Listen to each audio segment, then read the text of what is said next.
आजकल digital dementia इस word की चर्चा बहुत ज़्यादा हो रही है, तो इसे समझने की कोशिश करते हैं। डॉक्टर अंशुमन जी इस वक्त हमारे साथ न्यूज़ रूम में मौजूद हैं और उन्हीं से समझते हैं जो पूरे विस्तार से बताने वाले हैं।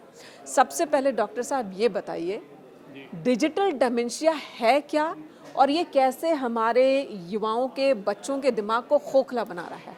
आमतौर पे डिमेंशिया से लोग समझते हैं, डिमेंशिया की स्पेलिंग समझ लिए, DEMENTIA है, S और C नहीं है। डिमेंशिया भुलक्कड़पन, आमतौर पर बस इतना लोग समझते हैं, भूल जाना इस डिमेंशिया नहीं। एकाग्रता में कमी, बेचैनी, इनएबिलिटी टू थिंक, सोचने की क्षमता खत्म हो जाना और भुलक्कड़पन, अगर इन चारों का सम्मिश्रण हो जाए इसको डिमेंशिया कहते हैं। आमतौर पे डिमेंशिया ओल्ड एज, बुढ़ापे का लक्षण हुआ करता था। आप सुनते होंगे कि नाना जी दादाजी 90 साल के हो गए, भूल जाते हैं। अब तो उम्र हो गई, अब उम्र हो गई। ये एज के कारण न्यूरो डिजेनरेटिव, मतलब ब्रेन की नसें कमजोर होने लगती थी, सूखने लगती थी, तब ये समस्या होती थी। उसके बाद आया प्री सेनाइल डिमेंशिया, मतलब बूढ़े होने से पहले भुलक्कड़पन होना, अधेड़ उम्र, अधेड़ उम्र, जिसको अल्जाइमर डिजीज का नाम दिया गया। चलिए जी, उसको भी कर लिया। उसमें कहा गया कि ब्लड वेसल की कमी हो गई, जिसके कारण हार्ट अटैक, स्ट्रोक और डिमेंशिया भी हो रहा है। लेकिन उसमें शुगर एक मेजर रिसर्च में आ रहा है, शुगर बहुत बड़ा कारण है उस डिमेंशिया का, प्री सेनाइल का। जो 40-45 की उम्र, 40-45 की चीनी की मात्रा जो ज़्यादा करते हैं, मोटापा ज़्यादा हो गया उनमें।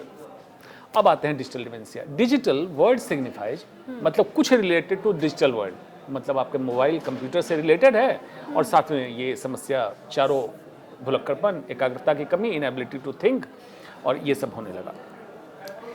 ये हुआ क्यों?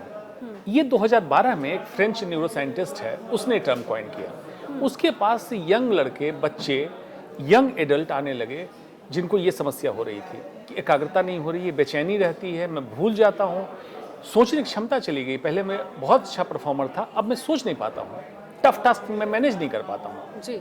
तब उसने सोचा कि ऐसा क्या है। MRI स्पेक्ट्रोस्कोपी होती है ब्रेन की, देखा सब नॉर्मल है, एज नहीं है इसकी, ब्लड वेसल्स नॉर्मल हैं। तो फिर उसने ढूंढ के कोलैबोरेटिव फाइंडिंग बनाई और कहा कि ये डिजिटल डिमेंशिया है। मतलब जो फ़ोन का, मोबाइल का, कंप्यूटर का, लैपटॉप का, मतलब किसी भी तरह से स्क्रीन टाइम का इस्तेमाल जिनका ज़्यादा है, उनमें ये समस्या आ रही है। उसको वर्चुअल वर्ल्ड में रहना डिजिटल डिमेंशिया का एक बहुत बड़ा कारण है। ये उसने फिर फाइनलाइज किया कि जो लोग एक काल्पनिक दुनिया में जी रहे हैं, स्क्रीन टाइम जिनका ज़्यादा है, अटेंशन स्पैन कम होता है, मतलब more the screen time less the attention span, मतलब वो व्यक्ति टिक ही नहीं पा रहा है एक जगह, एक काल्पनिक दुनिया में है, उसको आसपास की दुनिया से कोई मतलब नहीं है। और ये आज हमारे जीवन का हिस्सा बनता जा रहा है।